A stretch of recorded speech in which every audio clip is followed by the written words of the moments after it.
Welcome to the Leadership Roundtable, a podcast with Dr. Conway Edwards, where we get together every so often and we really talk about, with leaders from across the globe, how we can help you expand your leadership capacity and help you grow as a leader. And we want to welcome you and let you know that we're so grateful that you're watching. And we want to encourage you to go to our webpage where you can download show notes and outlines and even learn more about our different guests. Our webpage is visit1cc.com/leadership roundtable.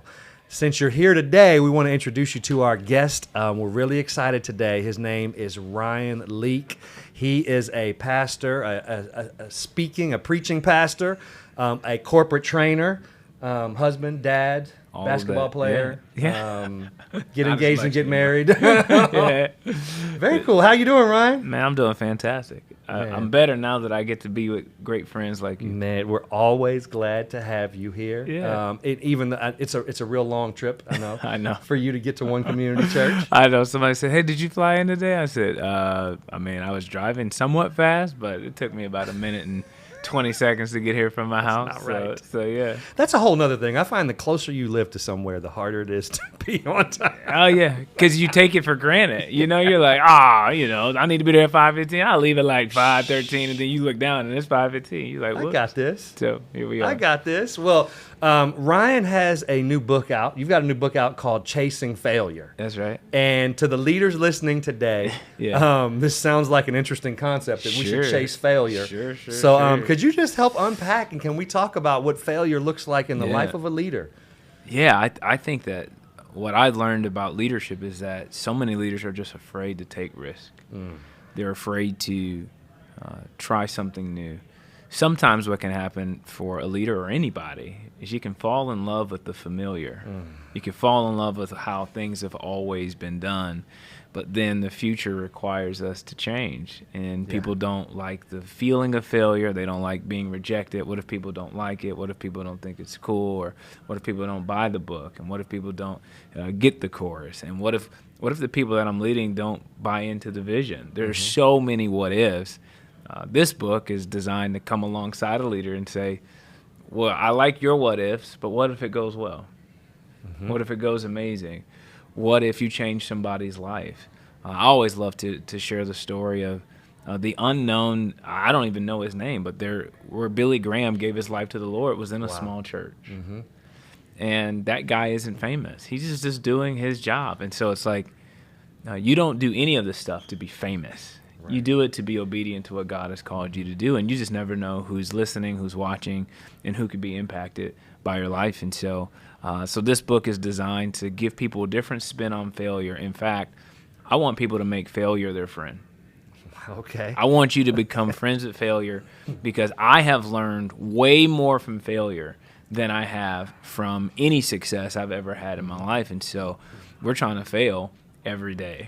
Because you're gonna get a new lesson, and here's what and so when you think about chasing success, that line's very long. It's a very long line, and it's very competitive. There's the chasing failure line is very short, and I started it, so I'm like, I'm at the front of that line, and I just realized it's gonna differentiate you from any other leader because every single day I'm willing to fail things that most people are afraid to try, and so whether that's technology, whether that's taking a chance on a person, whether that's taking a risk on something that we're writing. I mean, there's so many different avenues that you can take some different risks, but we're trying to encourage leaders every single day to step outside their comfort zone a little bit. That's good. So, and failure is going to happen whether we chase it or not, right? 100%. It's not if, it's when. And it's about what you're going to do when it happens. And leader listening, if you're listening, just think about what you've learned out of the biggest failures in our life. Sometimes, I think, Ryan, some of the greatest lessons are when we were most out of control of the situation. And we normally like to be in control. It's when God's actually letting something happen to us. And it's just crazy to me that when we're less in control and when God's more in control, and a lot of times when it hurts the most, we learn the most. 100%. But we run from it. Yeah, we have this interesting relationship with failure where we often run from those things because wired in us is this thing of how is this going to make me look. I just like to say to most people, I don't think as many people are looking as you think.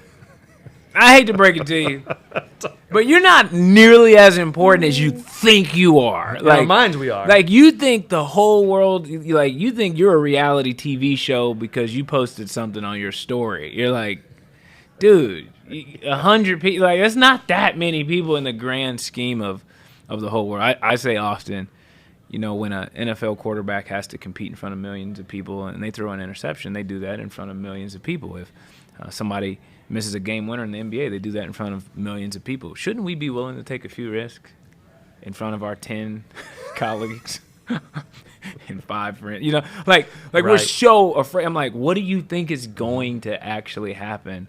But we have this fear, like, not of just failure. We have this fear of people thinking less of us. And I actually think that's good for us. I want you to think less of me. I think that if you put me on a pedestal, you already have an idea about me that is automatically not reality. And so I just got okay with people thinking less of me. You mean you didn't know that? You didn't know what that meant? You never read that book? You didn't know who that person was? No, I didn't. And what history will show you is the people that were willing to look stupid often look pretty awesome. Wow. For the leader, for the leader because leaders get put up on pedestals, either by themselves or by others. Yeah. If you find yourself on a pedestal, then what do you do? Get off. Get off. I mean, I and this happens in church more than ever. Yes. The idolization of pastors is at an all-time high. I believe that was on my heart. I don't know if that's the sheep's fault or the shepherd's fault. Right. I don't need to place blame, but I do know my responsibility when I get on a stage is to subtly step off the stage and really reveal your average. When I did the marriage conference, you know, and I wasn't trying to disrespect the couple that spoke before me, but they said they pray every night. I got up and I said, we pray sometimes. You know, Right. Immediately you go, oh, okay, like this isn't, like, there's a relatability there. And it's like, dude, I do that stuff all the time. I talk about my failures. And it's more relatable, but it's like, it's so much more human. And I think people need that to like, hey, we got to normalize some regular, hey, I'm a regular guy. Like, people are shocked to see me at the gym sometimes. They're like, I can't believe you work out here. What was I supposed to do? You think there's a VIP gym somewhere that me and Conway have an underground bunker with weights? Like, what do you, like, no, I'm going to the gym, you know? It's like, man, you're just right here. You're just like in the flesh. I'm just like these cameras can do something that I think are unnecessary. Let me tell you the best advice I ever got. Ever. All-time best advice. Rick Warren. I sat with Rick Warren for 3 hours. We're just talking, chatting back and forth. Gosh. And he said something to me that absolutely changed my life. I said, Rick, tell me what you see. I'm just curious. Like, tell me what you see. And he said, I'm traveling. I'm doing this thing. I got this business. I got this ministry. You know, here's all this stuff. He said, I'm not concerned about your career. He said, a guy like you, he goes, you got enough in the tank. He goes, honestly, you can do whatever you want. And he goes, and it's going to be good just because of just network and just skill set and just you're smart. He goes, your career will probably take care of itself. He said, your family will not take care of itself. And then he said, my biggest fear, not for you, but my biggest fear for guys like you is you get flown around the world and you get treated so well everywhere. Right. You get a red carpet everywhere you go. That's not good for your soul. He said, you get a lot of this. And he said, we were not made to be worshipped. Only God was made to be worshipped. And he said, so my advice to guys like you and to you is, he said, when you go home, make sure you mow your own lawn. When you go home, mop your own floor, change the diapers. He said, you need something in your life to normalize you, because your wife and kids cannot compete with one community church. Yeah. Your wife and kids cannot compete with the lights, the cameras, the action, the applause, the adoration.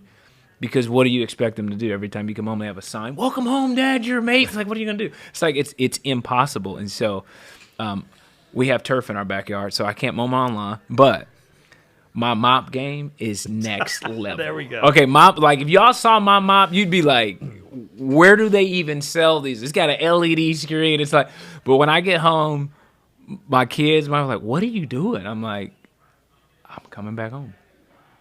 Because you can't, the pedestal, it's not good for your soul. And if you don't come off it, oftentimes things can happen in life where it will kick you off it. And I would rather step off it.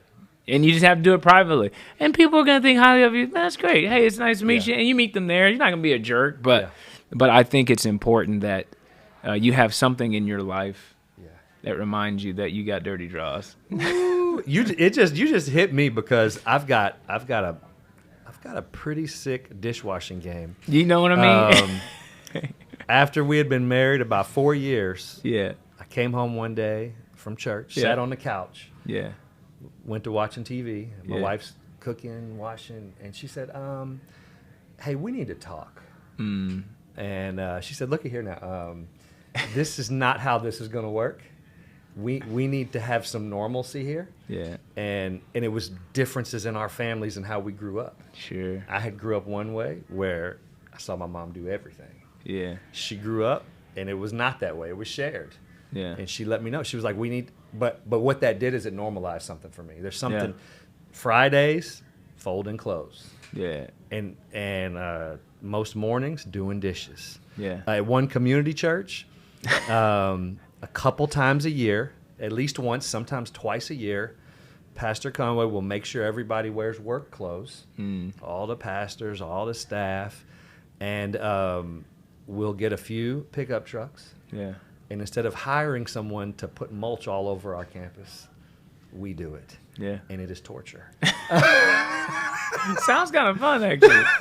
It's cool, but once you get up to how old I am, I get that. The back starts hurting. I get it. But man, it's normalizing. He wants to, because he grew up in Jamaica, he's always trying to normalize. It's what you're talking about. Make sure we know we're not too good to do anything.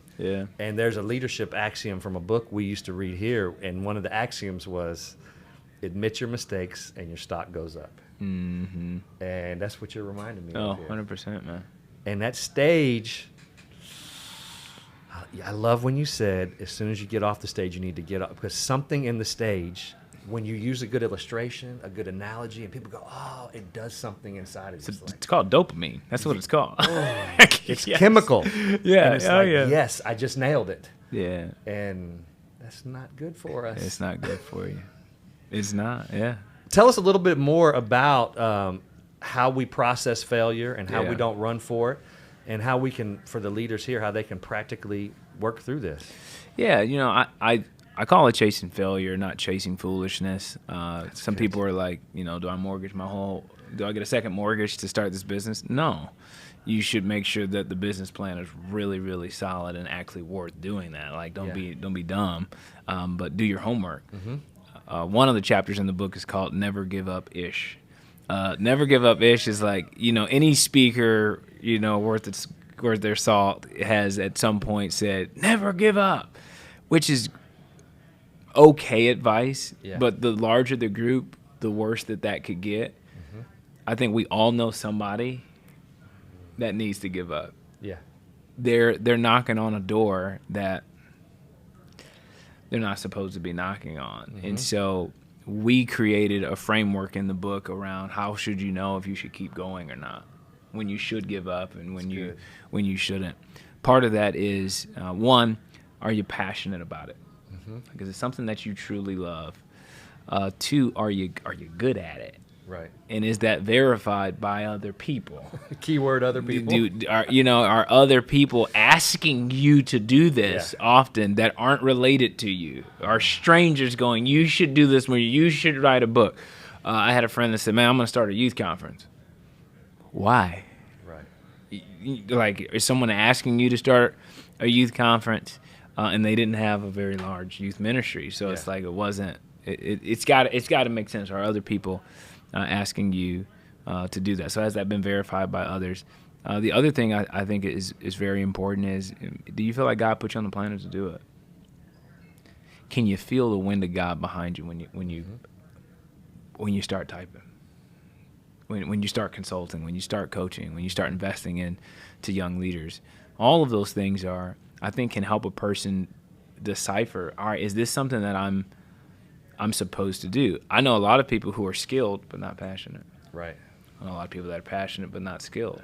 That's I know some people that are very passionate and skilled, but it's not a God thing. Mm-hmm. It's a them thing trying to make something happen. And so I think that can help people kind of decipher, like, is this something I should I fall down? Should I keep getting back up? Mm-hmm.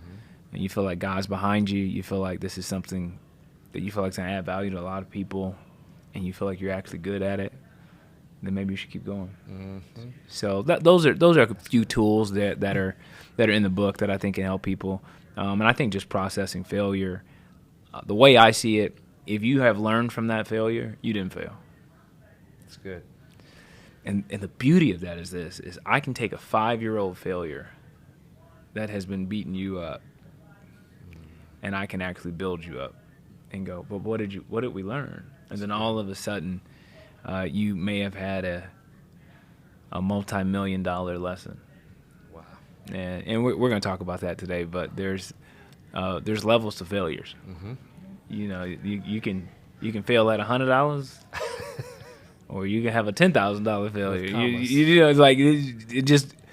But you want to fail as early as you can, as cheap as you can, is what I often tell people.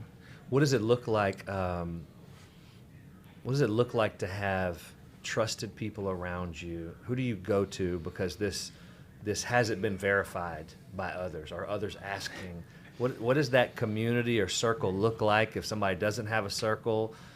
How are we trying to build that circle to really know what the real deal is? Yeah, that can be tough.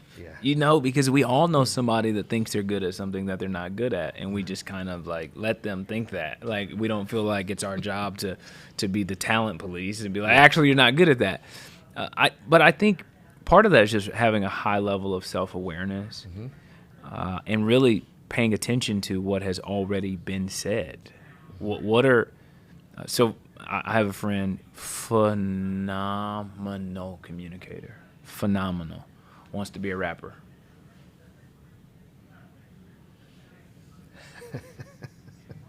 I'm like, speak. Like, you're so... Yeah. Like, think about the people who have invited you to speak on the stage you've been invited to speak on. That is a verification of that. How many of those stages have asked you to come rap? It's like you gotta. Right. So part of that, but again, I can't give you passion. Mm-hmm. I can't verify passion. We can verify skill. I think it's about being open to feedback to the people around you and truly being self-aware. And I think to be self-aware, you have to invite others in, which is the irony of it. Some people think self-awareness is just being really good at looking in the mirror. I think self-awareness is being really good at having a conversation to say, hey, did I miss the mark on this? And where could I have gone wrong? The first time I spoke here at One Community, Saturday night service, I thought it went okay. Mm-hmm. I talked to Conway after. He goes, man, you blessed my church, man. I'm like, oh, yeah. I go, but, man, what? Is there anything I could do different to be better for tomorrow? He goes, yeah. He goes, the intro was a little long. And I went, it was long. Wow. It was very long. Because I was like, am I introducing myself to the church more? So do I need to tell a few more?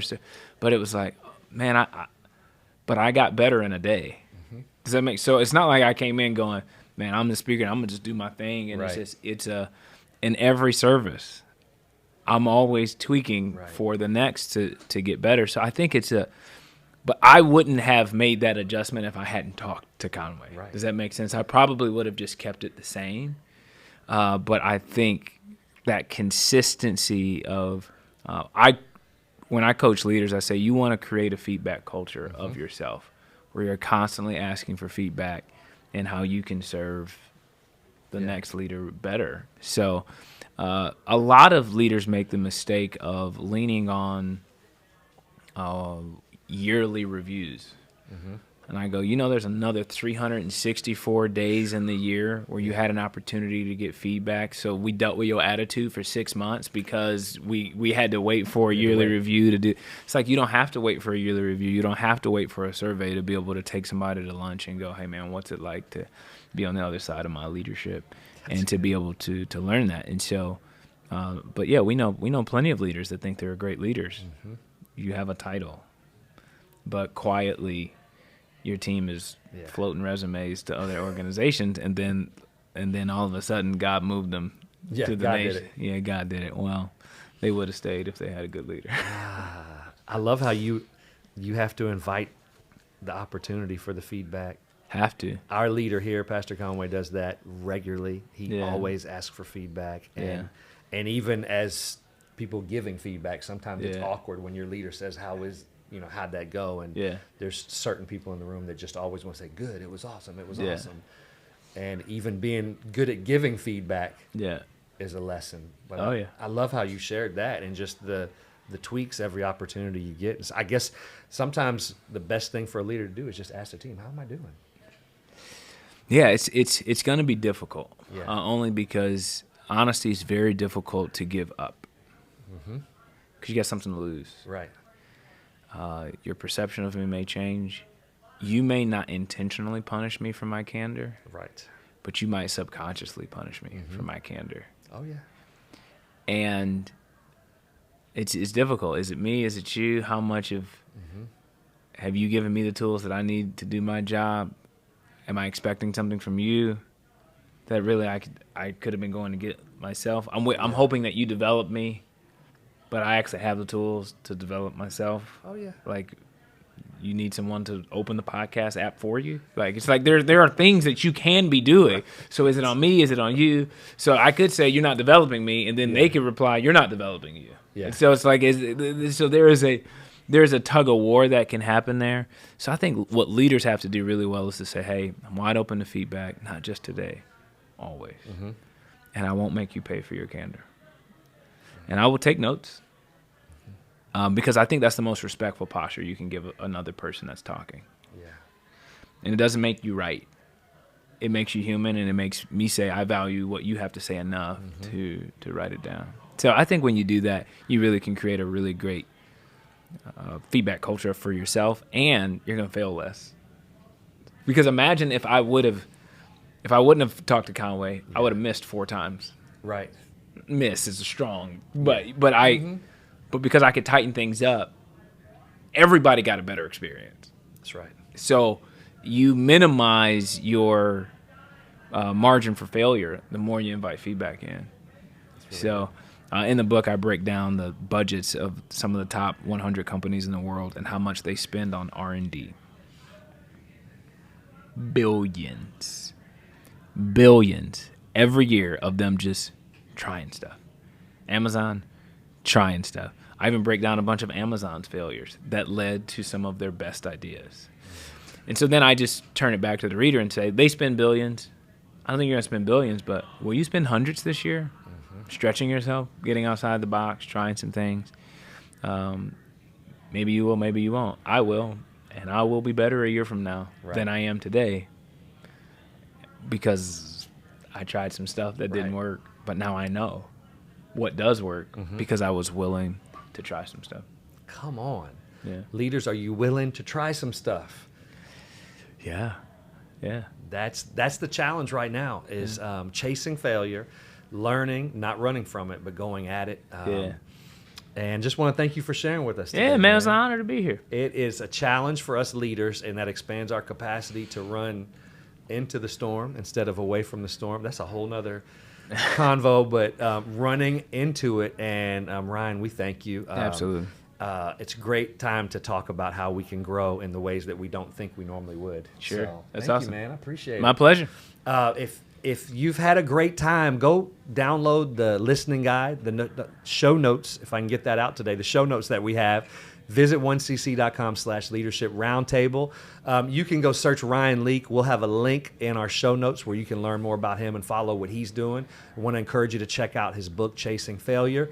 And we just wanted to let you know that we're grateful that you joined us here today. If you could leave us a review or share this, if this has been a blessing, that would help us get the word out at the Leadership Roundtable. Thank you. Thank you, Ryan. My pleasure. Thank you, everyone. We'll see you again next month. God bless. Thank you so much for joining the podcast today. It has been an honor to have you here with us. Now, just want to remind you that all of the resources we talked about today are available online at visit1cc.com/leadership roundtable. Now, if this has been helpful, leave us a review, go out there and hit subscribe, and more importantly, share this with your team so that everybody can grow. We can't wait to see you next time.